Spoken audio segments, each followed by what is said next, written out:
ಆತ್ಮೀಯ H16 news ಅರ್ಥಾತ್ ಸೀತಾರಾಮ್ ನ್ಯೂಸದ ವೀಕ್ಷಕರೇ, ನಾನು ನಿಮ್ಮವ ಎಂ ಆಯುಧ ಮಲ್ಲಪ್ಪ ಜೊತೆ ಅವರು. ತಾವು ಈಗ ಸುದ್ದಿಗಳ ಲೋಕಕ್ಕೆ ಎಂಟ್ರಿ ಹೊಡಿತಾ ಇದ್ದೀರಿ. ಈ ಸುದ್ದಿಗಳನ್ನು ಪ್ರತಿಯೊಂದು ನೋಡೋ ಜೊತೆಗೆ ನಿಮ್ಮ ಅಭಿಪ್ರಾಯಗಳನ್ನು ಹಚ್ತಾ ಇರಿ. ಯಾಕಂದರೆ ಈ ಸುದ್ದಿಗಳು ನಿಮಗಾಗಿ, ನಿಮ್ಮ ಬದುಕಿಗಾಗಿ, ನಿಮ್ಮ ವೈಚಾರಿಕೆಗಾಗಿ, ನಿಮ್ಮ ತಿಳುವಳಿಕೆಗಾಗಿಯೂ ನಿಮಗೂ ಗೊತ್ತು. ಜೊತೆಗೆ ನಮಗೂ ನಿಮ್ಮೊಂದಿಗೆ ಇದೊಂದು ಮಾತಾಡುವಂಥ ಜೊತೆಗೆ ಸುದ್ದಿಗಳನ್ನು ಬಿಡುವಂಥ ಕೆಲಸ. ಈ ಕೆಲಸದಲ್ಲಿ ನಾವು ನಿಮ್ಮೊಂದಿಗಿದ್ದೀವಿ ಅಂತ ಹೇಳ್ತಾ ನೋಡ್ತಾ ಇರಿ ಸುದ್ದಿಗಳನ್ನು. ನಮ್ಮ ಯುವಕರನ್ನ ಅವರು ಸೆಳೀತಾ ಇದ್ದಾರೆ ಬೇರೆ ಬೇರೆ ಕಾರಣಗಳಿಗೆ. ಅವರು ಇವತ್ತು ಹಣ, ಹೆಂಡ, ಅಧಿಕಾರದ ಬಲ ಇವೆಲ್ಲ ತೋರಿಸಿ ಏನಪ್ಪ ಅಂದ್ರೆ ರಾಜಕೀಯ ಮೂಲ ಮೌಲ್ಯಗಳಿಗೆ ಏನಿವೆ ಅವನ್ನ ದಮನೀಯವಾಗಿ ಏನಪ್ಪ ಅಂದ್ರೆ ತುಳಿದು ಒಂದೇ ಕುಟುಂಬದವರು ಈ ತಾಲೂಕನ್ನು ಆಳಬೇಕು ಅಥವಾ ಈ ಥರ ಮಟ್ಟಕ್ಕೆ ಇರ್ತಕ್ಕಂಥ ರಾಜಕೀಯ ವ್ಯವಸ್ಥೆಗೆ ಹೋಗಬೇಕು. ಯಾಕಂದರೆ ಸಿಂದಗಿ ನಗರ ಅಂದರೆ ಇತಿಹಾಸ ಇರ್ತಕ್ಕಂಥದ್ದು. ಹಿಂದೆ ಏನಪ್ಪ ರಮಾನಂದರ ತೀರ್ಥಕರ ಇದೇ ನೆಲದಲ್ಲಿ ಇದ್ದಂಥ ವ್ಯಕ್ತಿ. ರಮಾನಂದರ ತೀರ್ಥ ಯಾರು ಅಂತಂದು ಇವತ್ತು ನಾವು ಹುಡುಕಾಡಿದ್ರು ಅವರ ಸ್ಮಾರಕಕ್ಕೆ ಹೋದ್ರ ಸಟಿಗೆ ಸ್ಮಾರಕ ತಿದ್ದು ಕೊಳೆಯೋಕ್ಕಾಗತ್ತೆ. ಯಾಕಂದ್ರೆ ಪುಣ್ಯ ಪುರುಷರು ನಡೆದಾಡಿದಂಥ ನೆಲದ ಮಾಹಿತಿಯನ್ನು ಇವತ್ತು ಎಲ್ಲರೂ ತಿಳಿಸ್ಬೇಕಾಗಿದೆ. ಯಾಕಂದ್ರೆ ತಿಳ್ಕೊಂಡ್ರೆ ರಮಾನಂದ ತೀರ್ಥರಾಗಿ ನಮ್ಮ ಯುವಕರು ಆಗಬಾರ್ದು ಅನ್ನೋಂಥ ವಿಚಾರಗಳು ಇರ್ಬೋದು ಅವರು. ಹಾಗಾಗಿ ಯಾಕಂದರೆ ಬಹುತೇಕವಾಗಿ ಸಿಂದಗಿ ನಗರದಲ್ಲಿ, ಸಿಂದಗಿ ತಾಲೂಕಿನಲ್ಲಿ ಎಲ್ಲ ಇಲಾಖೆಗಳಲ್ಲಿ ಇವತ್ತು ಲಂಚಾವತಾರ ಇದೆ. ಲಂಚ ಇಲ್ಲದೆ ಯಾವುದೇ ಕೆಲಸಗಳು ಏನೂ ಆಗ್ತಾ ಇಲ್ಲ. ಸ್ವತಃ ನಾನು ಏನಪ್ಪ ಅಂತ ಹೇಳಿದ ಮಟ್ಟಿಗೆ ಇಲ್ಲಿ ಇರ್ತಕ್ಕ ಚುನಾಯಿತ ಪ್ರತಿನಿಧಿಗಳು ಏನಪ್ಪ ಅದಕ್ಕೆ ಪ್ರೋತ್ಸಾಹ ಆಗಿ ನಿಂತಾರಂತ ಕೆಲವು ಜನ ಹೇಳಿದ್ರು. ನಾನು ಯಾಕಂದರೆ ತಾವು ಒಂದು ಘನ ಇರತಕ್ಕಂಥ ತಮ್ಮ ತಂದೆಯವರು ಏನಪ್ಪ ಭಾಳಷ್ಟು ಘನ ಇರತಕ್ಕಂಥ ಮೌಲ್ಯಯುತ ರಾಜಕಾರಣ ಮಾಡಿದಂಥವ್ರು. ತಾವು ಅದೇ ಹಾದಿಯಲ್ಲಿ ಸಾಕಬೇಕಾಗಿ ನಾನು ಅವರಲ್ಲಿ ವಿನಂತಿಯನ್ನು ಮಾಡ್ಕೊಳ್ತೀನಿ. ಅದ್ರ ಜೊತೆಯಲ್ಲಿ ಇಲ್ಲಿ ಎಲ್ಲ ಆರೋಗ್ಯ ಇಲಾಖೆಯಲ್ಲಿ, ತೋಟಗಾರಿಕೆ ಇಲಾಖೆಯಲ್ಲಿ, ಪೊಲೀಸ್ ಇಲಾಖೆ ಸೇರಿದಂತೆ ತಹಶೀಲ್ದಾರ್ ಇಲಾಖೆ ಆಗಲಿ ಎಲ್ಲ ಬರ್ತಕ್ಕಂಥ 42 ಇಲಾಖೆಗಳಲ್ಲಿ ಸದ್ಯಕ್ಕೆ ಈ ಕರಪ್ಷನ್ ಏನಪ್ಪ ಅಂದ್ರೆ ಕಡಿಮೆ ಆಗಬೇಕು.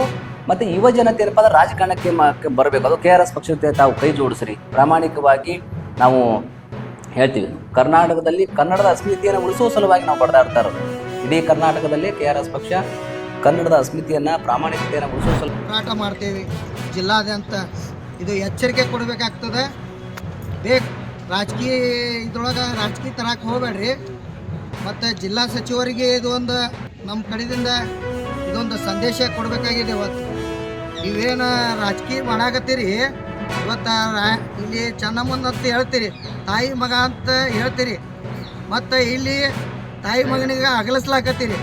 ಇದು ನಿಮ್ಮ ತಾರತಮ್ಯ ಮಾಡಾಕತ್ತೀರಿ. ನೀವು ರಾಯಣ್ಣ ಬೇರೆ, ಚೆನ್ನಮ್ಮ ಬೇರೆ ಮಾಡೋದು ಇವತ್ತಿನ ದಿನ ನೋಡಬೇಕಾಗ್ತದೆ.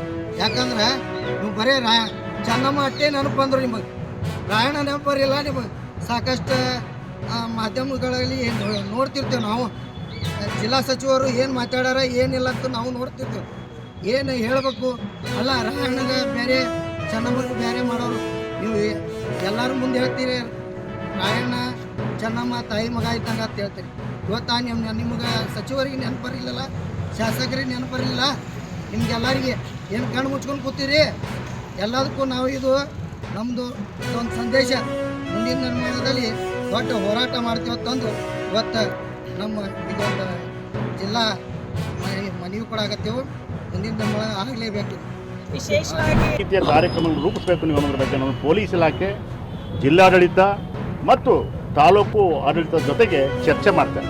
ಈ ಥರ ಘಟನೆಗಳಾದಾಗ ಸರ್ಕಾರಕ್ಕೆ ಏನು ಕೊಡಬೇಕು ಕೊಡ್ತದಲ್ಲ, ಯಾರು ಏನು ಮಾಡ್ತೀರ ಅಂತ ನಾನು ಈಗ ಸರ್ಕಾರಕ್ಕೆ ಒಂದು ಪರ್ಮನೆಂಟಾಗಿ ರಿಹ್ಯಾಬಿಲಿಟೇಷನ್ ಮಾಡಬೇಕು ಆ ಸಂಸಾರಕ್ಕೆ ಅಂತಕ್ಕಂಥ ವ್ಯವಸ್ಥೆ ನಾನು ಮಾಡಬೇಕು ಅಂತ ಹೊರಟಿದ್ದೀನಿ.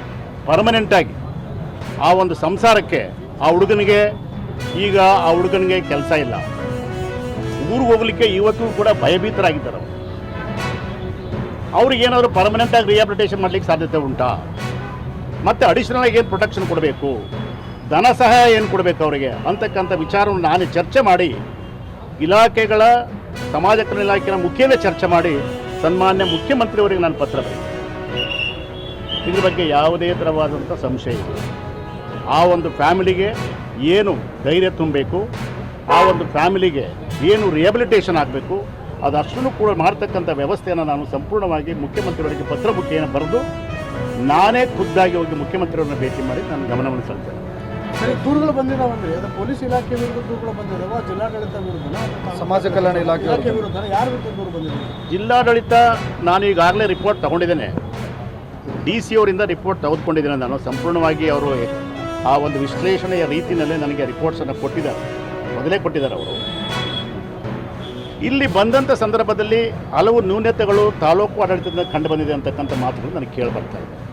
ಅದನ್ನು ಗಮನಿಸ್ತೀನಿ ನಾನು ಇನ್ನೂ ಕೂಡ. ನಾನು ಈಗ ಮತ್ತೆ ಇದೆಲ್ಲ ಮುಗಿದ ನಂತರ ನಾನು ಸ್ಪಾಟ್ಗೆ ಹೋಗಿದ್ದು ಬಂದಮೇಲೆ ಮತ್ತೆ ಇಲ್ಲೆಲ್ಲ ವಿಚಾರ ವಿನಿಮಯ ಮಾಡಿ ಅಧಿಕಾರಿಗಳ ಜೊತೆ ಮತ್ತೊಂದು ಮೀಟಿಂಗ್ ಮಾಡಿ ಎಲ್ಲೆಲ್ಲಿ ಲೋಪದೋಷಗಳಾಗಿದೆ ಅಂತಕ್ಕಂಥ ಒಂದು ಚರ್ಚೆಯನ್ನು ಮಾಡಿ ಅದನ್ನು ಸಂಪೂರ್ಣವಾಗಿ ನಾನು ಬರೆದು ಯಾವ ಸಂಬಂಧಪಟ್ಟ ಇಲಾಖೆ ಕಳಿಸ್ಬೇಕು ಅದನ್ನ ಕಳಿಸ್ಬೇಕು. ಸಮಾಜ ಕಲ್ಯಾಣ ಇಲಾಖೆ ಇದೆಯಾ ಧಾರವಾಡ ಜಿಲ್ಲೆಯಲ್ಲಿ? ಸಮಾಜ ಕಲ್ಯಾಣ ಇಲಾಖೆ ಇದೆಯಾ ಅನ್ನೋದೇ ದೊಡ್ಡ ಪ್ರಶ್ನೆ ಇದೆ ಸರ್ ಧಾರವಾಡ ಜಿಲ್ಲೆಯಲ್ಲಿ. ಅದನ್ನು ಕೂಡ ಜನ ಕೆಲವು ಮಂದಿ ಹೇಳಿದ್ದಾರೆ. ಈಗ ನನಗೆ ಇಲ್ಲಿ ತಾಲೂಕು ಸಮಾಜ ಕಲ್ಯಾಣ ಇಲಾಖೆ ನಮಗೆ ಸ್ಪಂದಿಸಿಲ್ಲ ಅಂತಕ್ಕಂಥ ಮಾತು ತಾಲೂಕಲ್ಲ ಸರ್, ಜಿಲ್ಲಾ ಸಮಾಜ ಕಲ್ಯಾಣ ಅಧಿಕಾರಿಗಳು ಅವರೇ. ಈಗ ಸರ್ ಇಲ್ಲಿ ಕೇಳಿದ್ರೆ ಅವ್ರು ಎಷ್ಟು ದಿವಸ ಮೇಲೆ ಬಂದಿದ್ದಾರೆ ಅಂತ ಕೇಳಿದ್ರೆ ಎಷ್ಟು ದಿವಸ ಮೇಲೆ ಬಂದ್ರ ಸರ್ ಸಮಾಜ ಕಲ್ಯಾಣ ಇಲಾಖೆ ಅಧಿಕಾರಿ? ಹೇಳಿದ್ದೀನಿ ಎಷ್ಟು ದಿನ ಬಿಟ್ಟು ಬಂದ್ರೆ ಕೇಳಿದ್ರ ಸರ್? ಉತ್ತರ ಕೊಟ್ರ ನಿಮಗೆ? ಅವರು ಇನ್ನೂ ನಾನು ಅಧಿಕಾರಿಗಳು ಇವರಿದಾರಲ್ಲ, ಯಾರು ಜಿಲ್ಲಾ